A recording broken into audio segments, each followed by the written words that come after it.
Hi, this is Mariah Gillow from The Hollywood Reporter, and I'm in studio with Steve Carell. Hello. Hi. Hi. Welcome to Marwen. Yes. How did you get involved in this extremely unique I project? don't know. It's just insanity. I saw this documentary called Marwen Call, based on the life of Mark Hogenkamp, and I loved it. And it got inside my head. I couldn't stop thinking about it. And I wondered whether it could be turned into a feature film. I wasn't sure whether it should, because the documentary is so beautiful. And I thought, if it's a feature film just redoing the documentary, there's no reason to do it as a feature film. Then I found out that Bob Zemeckis had the rights. So out of curiosity, I called him, got together, and he explained what his vision for the movie was, which was to take the fantasy world of this art installation that Mark Hogenkamp had created, to take that world of miniatures and to essentially bring it to life. And I thought, that's a way in. I think that could be really cool and expand the world of Mark's. Yeah, and that's very different than the documentary that you're looking at it with a completely new pair of glasses. Yeah, I think so. Well, the documentary depicts Mark doing, his art installation and taking still photographs of these figures, and he tells a story through these photographs. But Bob thought that it would be interesting to show that world not just through the still pictures, but connect the story, because they're really complicated, intense storylines that Mark has in his mind, but he's only able to depict those single, vignettes. And so Bob thought, there's a lot of story that Mark's not telling, through his images, and that way, he could bring it all to life. And he's got obviously a background in motion capture, which he thought would be a perfect way in to this doll world. Tell me, what was it like to see a miniature of yourself? Really freaky, but fun, because it's about 75% better looking than I am. So I'm like, oh, cool. I like that. That's good. I was very, very, very flattered. But yeah, it's nothing I ever expected. But it was fun. And playing the character of Captain Hoagie, we'll talk about Mark a little bit, but Captain Hoagie, how did you create that character? Well, he's Mark's alter ego. He's the guy who Mark sort of aspires to be. It's his, within the world that he creates, within this art installation. He and all of his friends are depicted in this sort of heightened reality. And so Captain Hoagie is this swashbuckling, very self-assured, macho guy who really can take care of business. And it's an extension of Mark. It's who he it's like the idealized, heroic vision of himself. And why does he have so many female comrades, or only female comrades, actually? Females in the real Mark Hogenkamp told me that he's never been hurt by a woman. Essentially, women are the only people that haven't hurt him, and they've always been his protectors. The person who found him after he'd been beaten up in a hate crime and left for dead was a woman. The people who nurtured him back to health were all women. The people who continue to take care of him are women. Women are the people that he trusts and empower him, and the people who he identifies with. So those are his protectors, and those are his best friends and advocates. Tell me about meeting Mark Hogenkamp. He's the sweetest guy. He's exactly who you would want him to be. I've never met anybody who I'd seen a documentary about, so I didn't know what to expect other than who I had seen depicted in the documentary. And he was exactly that guy. He is without any sort of pretense. He lacks any sort of cynicism. He's earnest and self-deprecating, but he also has an understanding of how other people view him and his world, and he has a sense of humor about it. and he gets that it's quirky. He understands that. Yeah, I know some people think this is so weird, right? But he laughs about it, and it doesn't matter to him. So I think he's got a real nice level of self-confidence there. But he's also very shy and very private, and doesn't understand all the fuss that's being made about he and his art. Were you able to identify a lot with his character or with his personality? I mean, it's I don't want to such an sound extreme pretentious. character. Yeah, I mean, identify with it really affected me. I think the themes of his story moved me in a really deep way. His story is all about love and hatred and acceptance and perseverance and and will. There's just a real joy to his story. And after I saw the documentary, it made me feel uplifted and good, and I just wanted to hold it, because he's just felt like the whole thing felt like a beacon of light to me, and that's why I wanted to be a part of this, because that his story and how he took something so ugly, really, this terrible hate crime, and turned it into art, turned it into something beautiful. And where did you, while you were filming, where did you feel the most joy? Was there any particular scene or moment?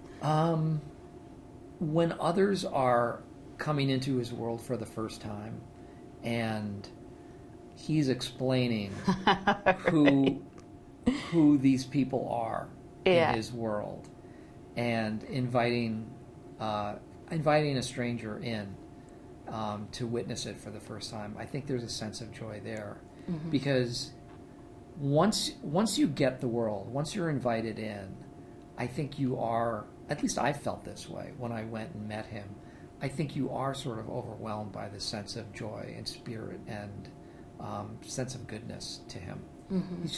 He's not a cynical person, and I think we live in such a cynical world that to have someone that just doesn't exist within him, it's really refreshing. And I don't know, it was a spirit that I felt like I was longing for, and it was nice to see a real guy like that.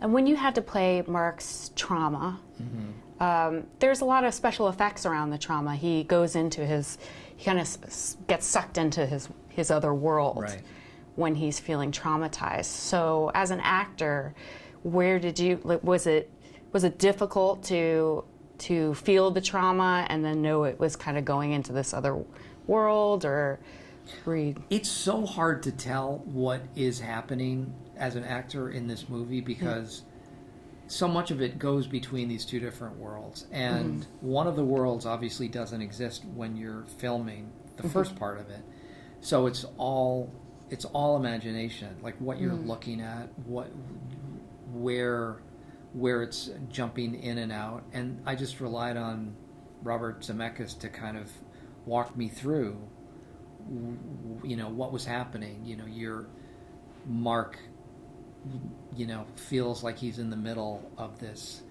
ambush, and he's imagining all of this mayhem around him, and even though it's not really happening, I just have to kind of visualize it. And some of it was actually practical. Sometimes the things that happened were actually demonstrated as we were doing it, but for the most part it was all imaginary. And it was a challenge, but it was nice to have a storyteller like Robert Zemeckis who could lay everything out. We actually did a table reading. Everybody, you go to table reading thinking we're all going to sit and read our lines, and he'd read the stage direction, and then we'd move on. It was an early day of rehearsal, and we sat down, and I'd never experienced this before. He sat down and he read us the script. Oh, and wow. the table read was him reading the script and taking time out to explain the stage direction, where we're going in and out of the different worlds, what things look like. So it really was his table read for us to kind of paint the picture of the film. So there's something special about working with Bob Zemeckis. He has a special quality to For him. sure, yeah. You could feel it the first day of shooting. There was a sense of reverence. He walks on the set, but he casts that aside instantly because he's so approachable and nice, friendly to everybody, and treats everybody the same way, really. I mean, actor, producer, dolly grip, camera operator, makeup, doesn't matter who you are, he treats everyone with the same level of respect. And it was really nice because everybody felt like they were part of something on the same team. Did you enjoy the Easter eggs that Bob Zemeckis put in, some homages to his other movies? Yeah, for sure. Yeah. Yeah, he has fun with that. Yeah. And there's so many. I mean, when you start looking at his body of work, it's incredible and so impactful. Like, certainly in my growing up, they're touchstones of my childhood, so many of his films. And that's another thing. You know, you get on a set with somebody like that, you can't help but be in a little bit of a sense of awe when you're working with him. And it's evident instantly why he has that reputation, why he has the body of work that he has, because he's so precise. The way he handles the shooting, he has such a steady hand and has a really specific vision of everything that he wants to be achieved. But he does it in such a delightful and low-key way. It's very impressive to watch, be a part of. Yeah. You've played a lot of vulnerable characters. That's been something that's been throughout your career. Any character particularly challenging to you? Was there any character? In terms of like the vulnerable characters I've done? I think Last Flag Flying was challenging because it was the first film that I did after my mom died. And the subject matter really wasn't, obviously wasn't exactly what what I was going through on a personal level, but it was about loss and loss of a loved one, and so that was a bit of challenges because you have to separate what you're processing in real life and what the character is processing in the film, and there's bound to be overlap, but it's a different person going through a slightly different thing. So that was a bit of a challenge, I think, at least in recent years. And you played a character that's not very vulnerable, Donald Rumsfeld, this year in Vice. Not that he's vulnerable. I mean, did you find some vulnerability in him? Yeah, I think toward the end you see a little vulnerability in him.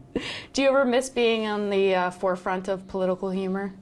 Being on the Daily Show, you know what? I talked to Jon Stewart about that, because when he was getting ready to retire from the show, and I asked him, and I know he'd been asked this a lot, are you going to miss it? And I felt the same way in terms of what he related, was that yes, but also it's really hard work to do it well. And so after doing it for a few years, I felt like it was time to kind of move on. But yeah, it was really fun. It was a really fun, exciting time. I can only imagine what it's like over there now.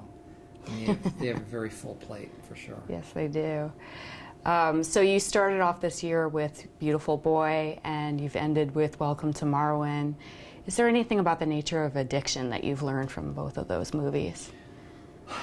Well, I guess the main thing is that it doesn't discriminate. It can really happen to anyone. And I guess I knew that going in, but it became very evident. And in talking to people, and we've, especially for Beautiful Boy, we did a lot of question and answer sessions and going out into the community and talking with people about addiction. And the more I found out, the more that became evident that it doesn't, it can really happen to anyone at any time, and also that there is a stigma attached to it that shouldn't exist but does, and I think it's something that people have to fight against. That it's a disease, it's not a choice. Yeah. Last question to you. Yeah. Did you play with miniatures when you were a kid? Sure. Did you have anything? I played with some. I don't remember having. I think I had a friend who had a G.I. Joe with the Kung Fu grip, and we used to. Nice. I don't think I ever had a G.I. Joe. I don't remember having a G.I. Joe. But we did have, those little green army men. Yes. We had barrels full of those, and we came up with our own game. in our living room at home, we'd line up the army men. We'd both, if playing with a friend, on opposite sides of the room. And some you could see and some you couldn't see. Mm-hmm. And the way we would attack one another is we would try to guess how far away from this guy is that guy. And so if like you had a bazooka, you had a 10-inch circumference of where you could, take somebody out.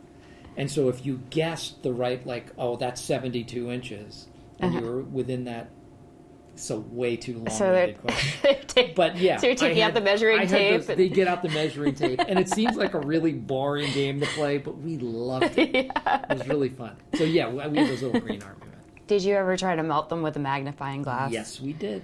And did it work? Of course. Amazing. Steve Carell, thank you so much. Thanks. The movie is Welcome to Marwen. Thank you. Thank you.